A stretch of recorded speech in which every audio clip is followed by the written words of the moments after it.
तो धनुष शास्त्रों में गाया हुआ है। शंकर चाप जहाज, चाप माने धनुष, शंकर चाप जहाज, पानी का जहाज होता है ना, जेहि चढ़ी उतरे पार नर, संसार सागर के पार निकल जाएंगे। जो ये संसार विषय सागर है, इस विषय सागर को क्रॉस करके अमृत सागर, जिसे स्वर्ग कहा जाता है, वहां चले जाएंगे।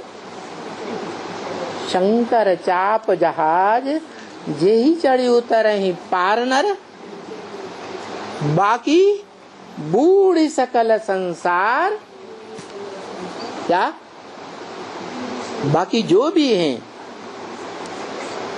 उस चाप का, उस जहाज का सहारा नहीं लेते हैं, डूब मरेंगे।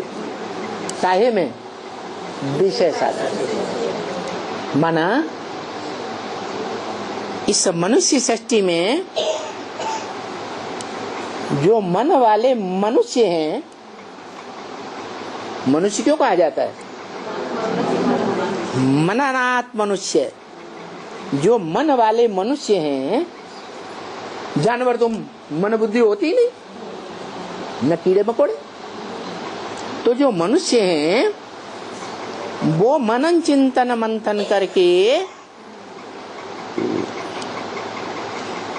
इस जहाज को पहचान लेते हैं, पहचान करके अच्छी तरह से पहचान लेते हैं कि इसका सहारा लेंगे, इसका आधार ले लेंगे तो इस पर चढ़ करके हम पार उतर। ये अच्छी तरह से महामृत्यु के समय सारी सृष्टि का जब टोटल विनाश होता है तब तक समझ ही जाते हैं, और समझ जाने के बाद पुरुषार्थ करेंगे या नहीं करेंगे? पुरुषार्थ के लिए कौन सा मंत्र दिया है? महामंत्र मन मना भव।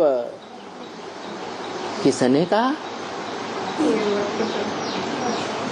ये मत मना भव, मेरे मन में समा जा, ये किसने कहा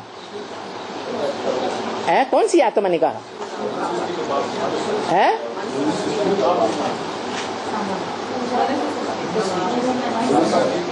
मन मना भव किसने कहा? मनुष्य सृष्टि के बाप ने कहा। अरे तुम क्या नए ब्राह्मण बने हो? ब्रह्मा की औलाद। मुट्ठी भर कहते हैं मनुष्य सृष्टि का जो बाप है?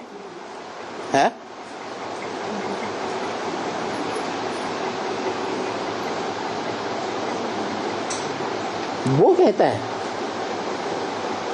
मेरे मन में समा जा। अरे ढेर के ढेर ब्रह्मा कुमार हैं, ब्रह्मा की औलाद ब्राह्मण। देश देशांतर में हजारों के संस्थाएं खुली हुई हैं, उनमें से तो कोई नहीं कहता। क्या है? क्या नहीं कहता है? कि मनुष्य सृष्टि का जो बाप है वो आत्मा कहती है क्या? मेरे मन में समा जा। अच्छा, वो ब्राह्मण क्या कहते हैं? कौन सी आत्मा कहती है मेरे मन में समा जा? है? वो ब्राह्मण क्या कहते हैं? वो शिव के लिए कहते हैं, आत्माओं के लिए, बाप के लिए कहते हैं।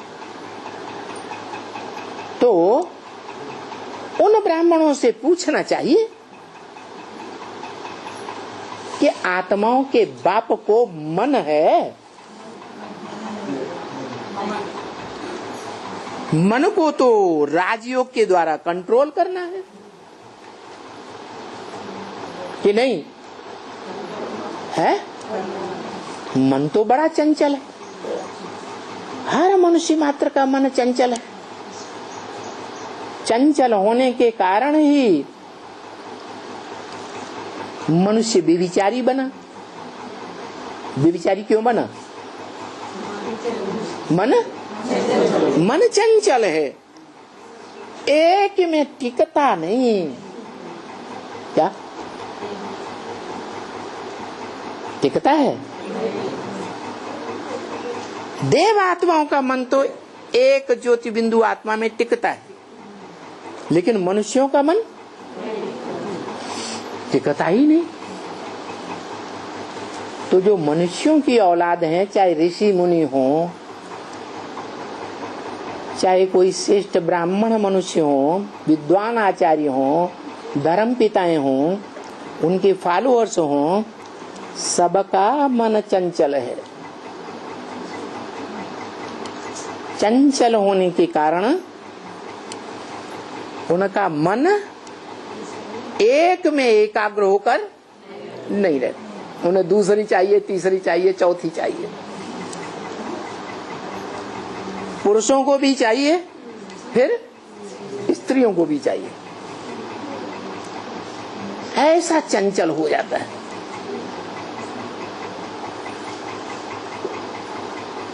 ये चंचलता कौन सिखाता है, ये तो बात बाद में। शुरुआत कौन करता है चंचलता की? लेकिन द्वैतवादी द्वापर युग से हर मनुष्य का मन कैसा हो जाता है? दो दो में जाने लगता है, एक में टिकता नहीं। इसलिए द्वैतवादी द्वापुर कहा जाता है। तो बात है टिकने की। और कौन सी आत्मा कहती है कि मेरे मन में समा जा, मेरे मन में टिक जा, मेरे दिल में समा जा? उन ब्रह्मा कुमारों से पूछो तो वो इधर उधर बगले झांकेंगे कि नहीं झांकेंगे? क्यों नहीं? वो जानते हैं कि शिव का मन तो चंचल होता ही नहीं। जो गीता में कहा है, अर्जुन ने पूछा ये मन बड़ा चंचल है, इसको कैसे स्थिर करें, कंट्रोल करें? तो भगवान ने कहा अभ्यास है तो कौन थे, वैराग्य च गृह्य थे। बार बार अभ्यास करो।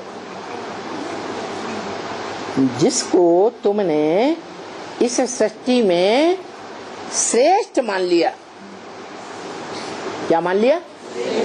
श्री मान लिया। श्री माने श्रेष्ठ, प्रैक्टिकल में मान लिया।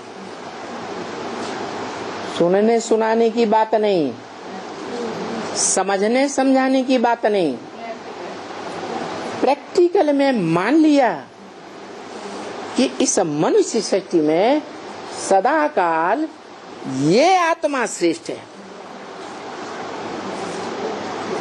तो उस आत्मा में जितना मन को टिकाने का अभ्यास करेंगे तो जन्म जन्मांतर उसके साथ रहेंगे या नहीं रहेंगे? रहेंगे।